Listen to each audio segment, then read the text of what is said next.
Mentorship നല്ലതായിരുന്നു. എനിക്ക് 2 mentors ഉണ്ടായിരുന്നു. ആദ്യമേ രഹന മിസ് എന്ന് പറഞ്ഞിട്ടുണ്ടായിരുന്നു, പിന്നെ അതുകഴിഞ്ഞിട്ട് ബാസില മാം ഉണ്ടായിരുന്നു. ഞാൻ എക്സ്പെക്ട് ചെയ്തില്ലായിരുന്നു, പക്ഷെ കിട്ടിയപ്പോൾ ഭയങ്കര സന്തോഷമായിപ്പോയി. എനിക്ക് +1 ബോർഡ് എക്സാം റിസൾട്ട് വന്നപ്പോൾ 520 അച്ചീവ് ചെയ്യാൻ പറ്റി.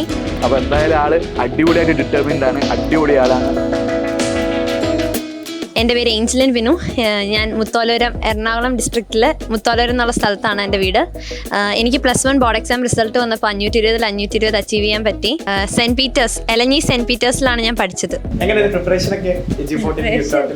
ഞാൻ ക്ലാസ് കൂടുമായിരുന്നു. ഞാൻ സത്യം പറഞ്ഞാൽ ലൈവാണ് ഏറ്റവും ലാസ്റ്റ് യൂട്യൂബിൽ നമ്മുടെ ലാസ്റ്റുള്ള ക്ലാസ്സസ് ആയിരുന്നു കൂടുതൽ കൂടിക്കൊണ്ടിരുന്നത്. ഇല്ല, ഫിസിക്സിന്റെ എക്സാം കഴിഞ്ഞ് ഞാൻ കരച്ചിലായിരുന്നു. എല്ലാം പോയി. ഞാൻ എക്സ്പെക്ട് ചെയ്തില്ലേ, കാരണം എനിക്ക് ചില ക്വസ്റ്റ്യൻ തെറ്റിന്നൊക്കെ ഞാൻ വിചാരിച്ചു.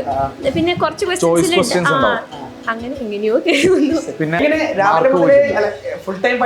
സയൻസ് ഫുള്ള് അങ്ങനെയൊന്നുമില്ല. എനിക്ക് ഈ എക്സാമിന്റെ ഒരു ആ ചൂടങ്ങ് വരുമ്പോ അങ്ങ് പഠിക്കും. പിന്നെ രാത്രി ഇരുന്ന് പഠിക്കും, ലൈവ് കാണും. പിന്നെ രാത്രി ഇവരെല്ലാവരും ഉറങ്ങി കഴിയുമ്പോ ഒരു സൗണ്ടും ഇല്ലല്ലോ, അപ്പൊ ഞാനൊക്കെ ഒന്ന് പഠിക്കും. മെന്റർഷിപ്പ് നല്ലതായിരുന്നു. എനിക്ക് 2 മെന്റേഴ്സ് ഉണ്ടായിരുന്നു. ആദ്യമേ രഹന മിസ് എന്ന് പറഞ്ഞിട്ടുണ്ടായിരുന്നു, പിന്നെ അതുകഴിഞ്ഞിട്ട് ബാസില മാം ഉണ്ടായിരുന്നു. രണ്ടുപേരും എന്നെ എപ്പോഴും വിളിക്കുമായിരുന്നു. ബാസില മിസ് ആണെങ്കിൽ എനിക്ക് എക്സാമിന്റെ എല്ലാ ദിവസവും രാവിലെ മിസ് എല്ലാവർക്കും ഇടും, പേഴ്സണലി ഇടും, ഓൾ ദി ബെസ്റ്റ്, ടെൻഷൻ ഒന്നും അടിക്കാണ്ട് പോയി എക്സാം എഴുതാന്നൊക്കെ പറയും. അച്ചീവ് ചെയ്യാൻ എന്തെങ്കിലും സീക്രട്ട് ഫോർമുല ഉണ്ടോ? സീക്രട്ട് എന്ന് പറഞ്ഞാൽ ഞാൻ കൂടുതൽ നേരം റിവിഷൻ ചെയ്തു. നമ്മൾ പഠിച്ചു കഴിഞ്ഞിട്ട് വീണ്ടും വീണ്ടും ആ ചാപ്റ്റേഴ്സ് റിവിഷൻ ചെയ്തു. ഒരു തവണ പഠിച്ചുകൊണ്ട് നീ നിർത്തിയില്ല, ഇല്ല, അത് റിവൈസ് ചെയ്തു. എനിക്കൊരു കോളേജ് പ്രൊഫസർ ആവാനാണ് ആഗ്രഹം. മാത്സിൽ അസിസ്റ്റന്റ് പ്രൊഫസർ തന്നെ ആവണം എന്നാണ് ഡിറ്റർമിനേഷൻ അല്ലേ? അപ്പൊ എന്തായാലും ആള് അടിപൊളിയായിട്ട് ഡിറ്റർമിൻഡ് ആണ്, അടിപൊളി ആളാണ്, അടിപൊളി നാടാണ് അല്ലേ?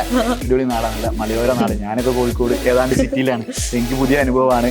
അപ്പൊ ആൾ അടിപൊളിയായിട്ട് പഠിക്കുന്നുണ്ട്. അപ്പൊ നിങ്ങൾക്കുള്ള ഓപ്പർച്യൂണിറ്റിയാണ്. സത്യം പറഞ്ഞാൽ ഇത് വലിയ എന്തോ ടെൻഷനുള്ള ജോബാണ്, അല്ലെ ഒരു പരിപാടിയാണ് ചിലർ വിചാരിക്കും പഠിക്കുക എന്നുള്ളത്.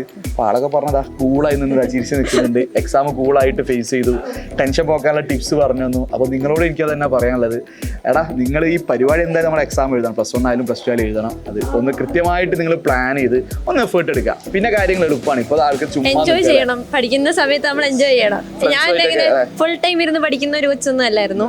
ഞാൻ മാക്സിമം എൻ്റെ സമയം ഫ്രണ്ട്സുമായിട്ടാണെങ്കിലും, ഞാൻ PT പീരീഡ് ഉണ്ടെങ്കിൽ PT പീരീഡ് ഒക്കെ പോകും. അപ്പോൾ ടെൻഷൻ ഇല്ലാതെ റിലാക്സ് ചെയ്ത് എൻജോയ് ചെയ്ത് പഠിക്കുക എന്നാണ്.